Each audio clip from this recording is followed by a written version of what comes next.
Former NACADA chairman John Mututho now says the proposal by presidential candidate Professor Wajackoya to legalize Bhang is both unworkable and illegal. According to Mututho, the idea that marijuana growing could help address the country's economic hardships is completely unfounded. In the last couple of weeks, Wajackoya has indicated that he will legalize Bhang if elected president, noting that the trade in marijuana could free the country from its debt obligations. Let him state in a language everybody can understand.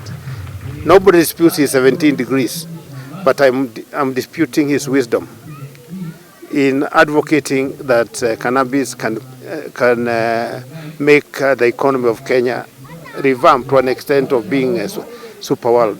Mututho, however, says countries like Jamaica and Ethiopia, where Bhang was legalized, were facing even harder financial times. How come a whole province in Ethiopia, where cannabis is legalized or Bhang is legalized, is still suffering? Right here in our neighborhood. In fact, they are a headache to us.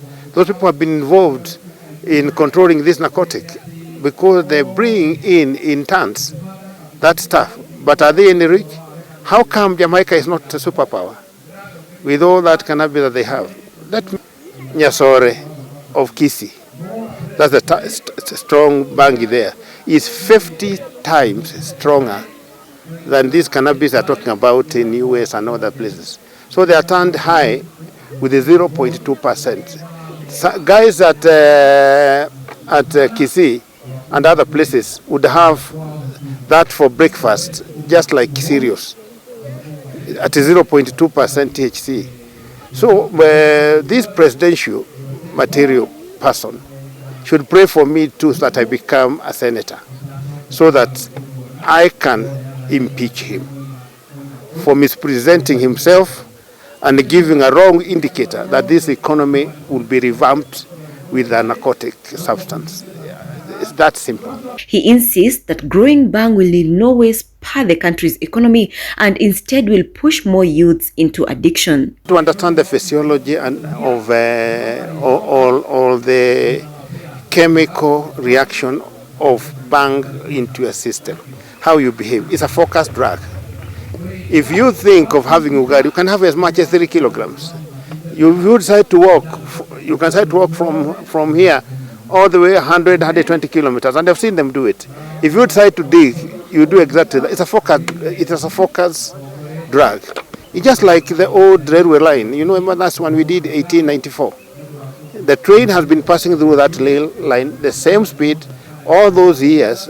It does something hooting at a particular place, say Longonot, and doesn't change. So, Mutu Bangi or Bangi person is focused to that extent. So if he thinks he can dive into a washing hardwash basin, he will do exactly that. And it's very dangerous then when you are advocating that. The DCI we have, the director, is a straightforward person. Do your job. If Wajackoya is having that stuff as prescribed by the Act, lock him up and call us as your witness that this is narcotic. You can't prove otherwise. I have a rehabilitation center called John Mututho Empowerment Center in Nakuru, which has so far treated about 4,000 people. I cannot talk about my patients, but I can tell you we have a very, very big problem. We can't allow this discussion to go on that way. Speaking in Naivasha, Mututho added that the legalized Bhang in Europe was weaker compared to the species grown locally. On the high cost of farm inputs, Mututho attributed the shortage of fertilizer to cartels who he claimed were creating an artificial shortage.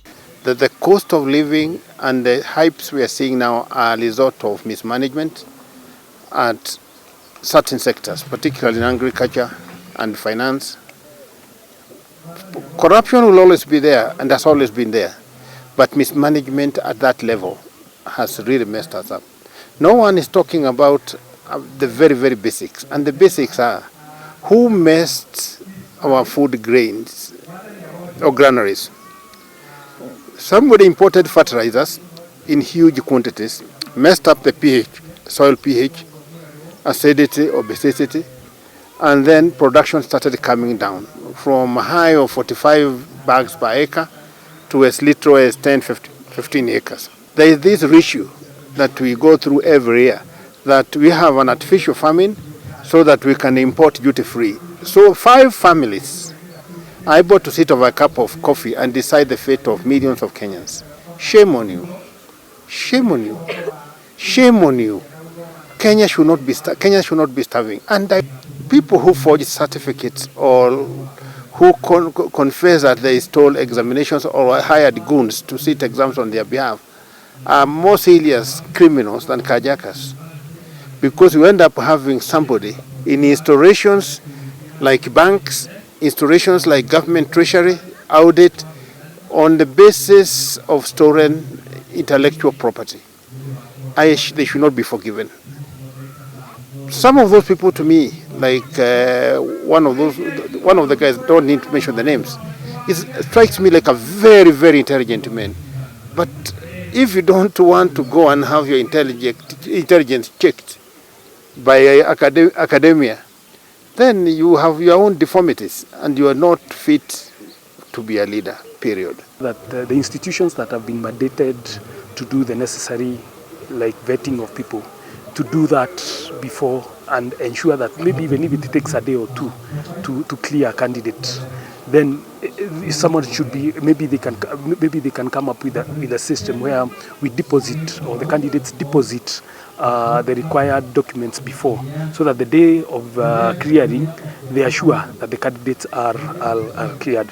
Because it is also a bit difficult to expect them to authenticate documents the same day and clear candidates. So I think as a government and as the registrators, knowing that soon I will be one, we need to come up with proper laws that can guarantee we do not have this kind of confusion in the future.